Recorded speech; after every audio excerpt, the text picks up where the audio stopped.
Boa noite, gente. A gente vai continuar a resolução de questões de tributário para a prova de juiz estadual. Na aula passada, a gente resolveu a questão 22, não foi isso? Referente à imunidade tributária. Aí a gente começou a falar um pouquinho de imunidade. Vocês devem ter recebido, se não receberam, peguem lá fora, um material que eu chamei de questões complementares. Estão vendo aqui? Complementares de imunidade e isenção. Estava sendo entregue lá fora, com a numeração de questões a partir de 88. Isso é o seguinte, é que depois que me deram essa apostila para resolver as questões, eu pesquisei algumas questões da FCC e achei algumas outras questões que achei que eram interessantes. Então, à medida que a gente for resolvendo, quando os assuntos forem evoluindo, quando eu for achando que há questões interessantes que não estão na apostila, eu vou acrescentando nesse material final, tá? E a gente vai resolvendo essas questões à medida que os assuntos forem aparecendo. Então, vamos resolver as questões 23 e 24, referentes à imunidade, e aí a gente vai resolver nesse material de questões complementares da 88 a 97. A 23, né? A 24 a gente já fez. Então, vamos falar a 23. Ah, tá. Então, vamos resolver a 24. Em virtude da imunidade, o município não pode instituir. E aí, a letra A diz: impostos sobre patrimônio não relacionado com atividades essenciais dos templos de qualquer culto. Veja que isso está errado, é uma assertiva simples. A assertiva está falando da imunidade dos templos de qualquer culto, prevista no artigo 150, inciso 6, a linha B da Constituição. O dispositivo constitucional diz o seguinte: é vedado à União, Estados, DF e município instituir impostos sobre templos de qualquer culto. A gente precisa saber aqui de duas coisas importantes, tá? A despeito disso não está sendo cobrado na questão, a gente precisa saber disso. Essa imunidade dos templos de qualquer culto, que diz que União, Estados, DF e municípios não podem instituir impostos sobre templos de qualquer culto, essa imunidade é uma imunidade subjetiva. Ela é classificada doutrinariamente como uma imunidade subjetiva.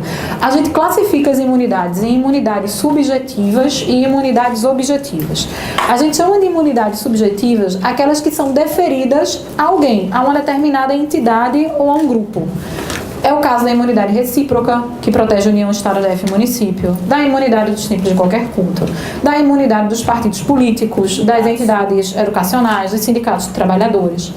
E a gente chama de imunidade objetiva aquela que protege algo e não alguém em específico. O exemplo típico de uma imunidade objetiva na Constituição é a imunidade da linha D, dos livros, jornais, periódicos, papel destinado à impressão. Por que isso é importante? Porque, veja, quando a Constituição diz aqui na linha B que é vedada à União, Estado, DF e município, e instituir impostos sobre os templos de qualquer culto, como é uma imunidade classificada como subjetiva, você tem que compreender que o que se protege aqui é o templo entendido como instituição religiosa. Então, a proteção constitucional não é para o imóvel no qual os cultos se realizam, mas sim para a instituição religiosa em si considerada. Na verdade, a redação da Constituição, tal como colocada, ela foi feita em atecnia. Melhor seria que a Constituição tivesse dito que União, Estados, DF e municípios não podem instituir impostos sobre as igrejas de qualquer culto. Ou seja, sobre as religiões em si consideradas. Quando a Constituição fala de templo de qualquer culto, você pode ser levado, num primeiro momento, à falsa concepção de que a proteção é do imóvel. E, na verdade, a proteção não é do imóvel, é de qualquer patrimônio, qualquer renda, qualquer serviço, de qualquer instituição religiosa, desde que esse patrimônio, essa renda e esse serviço dessa instituição estejam afetados às finalidades essenciais dessa instituição religiosa.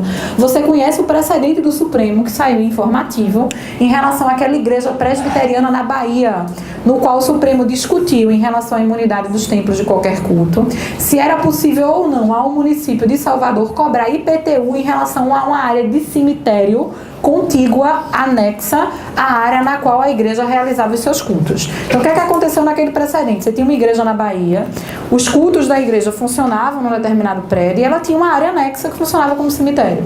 O município de Salvador entendeu, então, que como a imunidade constitucional é dos templos de qualquer culto, o imóvel da igreja estava protegido contra a cobrança de IPTU, mas a área do cemitério não estava protegida contra a cobrança do imposto, não se enquadrava na imunidade tributária recíproca. O município cobrou o IPTU, a igreja levou a questão ao Supremo Tribunal e o Supremo, ao analisar a matéria, disse o que a gente sabe, que a imunidade dos templos de qualquer culto é uma imunidade subjetiva, ela protege qualquer patrimônio, qualquer renda, qualquer serviço das entidades religiosas, desde que estejam afetados as suas finalidades essenciais. E considerou que, naquele caso, aquele cemitério em questão, que funcionava para fins de que se promovesse o enterro das pessoas que frequentavam aquela determinada instituição, estava afeto à finalidade essencial da instituição religiosa. Nesse precedente, isso é importante. O Supremo faz a diferença entre esses cemitérios que funcionam como uma extensão da instituição religiosa, utilizados por ela para promover o sepultamento daquelas pessoas que frequentam aquela determinada instituição, do cemitério utilizado como atividade econômica, como mecanismo de exercício de atividade econômica em sentido estrito, com intuito lucrativo, como a gente tem na Morada da Paz, por exemplo. Então o Supremo faz a distinção entre esses cemitérios e diz que desde que esse cemitério, como naquela hipótese, funcione como uma extensão da instituição religiosa, ele está obviamente protegido pela imunidade dos templos de qualquer culto, tá? Quero lhe chamar a atenção também ainda na imunidade dos templos de qualquer culto. Vou avançar aqui para lhe mostrar um precedente recente, veja, do Supremo, no âmbito do qual o Supremo estabelece que as organizações maçônicas não podem ser consideradas instituições religiosas de modo a serem protegidas pela imunidade dos templos de qualquer culto. É um informativo recente. Agora, o julgado... Diz. Em relação à questão do cemitério, certo. É relevante para a imunidade o fato da igreja cobrar ou não a gaveta? Não, isso não chegou a ser discutido no precedente. Mas o precedente, pela forma como ele foi redigido, ele deixa claro que o objetivo ali, quando eu faço a distinção, é um intuito lucrativo ou não. Quando você pensa numa Morada da Paz, num cemitério desse tipo, a questão não é a cobrança de um valor em si. A questão é que essa cobrança de valor é feita com intuito lucrativo. Há ali uma efetiva atividade econômica em sentido estrito. Se você cobra ali um valor, mas você cobra com uma quantia que é necessária para manter essa prestação dessa atividade, mas sem um intuito lucrativo, e ela funciona como uma extensão da entidade religiosa, você tem proteção de imunidade tributária. Embora isso não tenha ficado claro nesse precedente, quando o Supremo julga, por exemplo, a imunidade da linha C, a gente vai ver um pouco mais para frente, a dos partidos políticos, entidades educacionais, ele já tratou isso de forma clara. E ele já disse que o fato de haver cobrança por parte da entidade educacional, da entidade assistencial, e até o fato de essa entidade ter valor em caixa, ou seja, dela ter algum lucro, não descaracteriza a imunidade se esse lucro não for repartido, se você não evidenciar que esse lucro é repartido entre aquelas pessoas que dela participam e que ele funciona ali como fluxo de caixa normal da instituição para que ela possa exercer a sua atividade e desempenhar as suas funções, certo?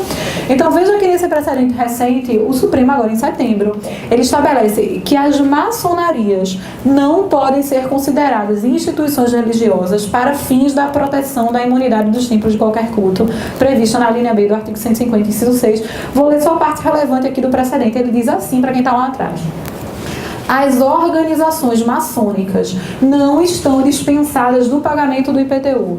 Essa é a conclusão da primeira turma ao conhecer em parte de recurso extraordinário e por maioria negar de provimento. Na espécie, discutia-se se templos maçônicos se incluíam no conceito de templos de qualquer culto ou também de instituições de assistência social para os fins das imunidades das alíneas B e C. E aí ele diz, entendeu-se que o enquadramento da recorrente na hipótese de imunidade constitucional seria inviável. Aludiu-se ainda à observância do artigo 14 do CTN. O artigo 14 é um dispositivo que regulamenta a imunidade da linha C, dos partidos, dos sindicatos dos trabalhadores, e estabelece requisitos para que essas entidades possam usufruir da imunidade. Um dos requisitos é exatamente não distribuir lucros àquelas pessoas que delas participam. Um segundo requisito do artigo 14 é que você utilize toda aquela verba, todo aquele valor que você obtém no próprio território nacional, de modo que você não pode remeter valores para o exterior. Então ele diz, e a própria observância do artigo 14 do CTN,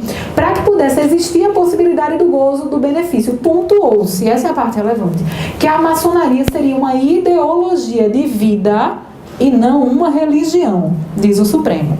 A proteção da imunidade dos templos de qualquer culto é para as religiões, sejam elas quais forem, para todo o seu patrimônio, sua renda e seus serviços, não apenas o imóvel onde funciona essa instituição, desde que esse patrimônio, essa renda e esse serviço esteja afetado aos interesses e atividades essenciais dessa instituição. Mas entendeu o Supremo nesse precedente recente que quando da maçonaria não há que se falar na existência de uma religião, mas apenas de uma ideologia, de modo que ela não está protegida pela imunidade dos templos. Então,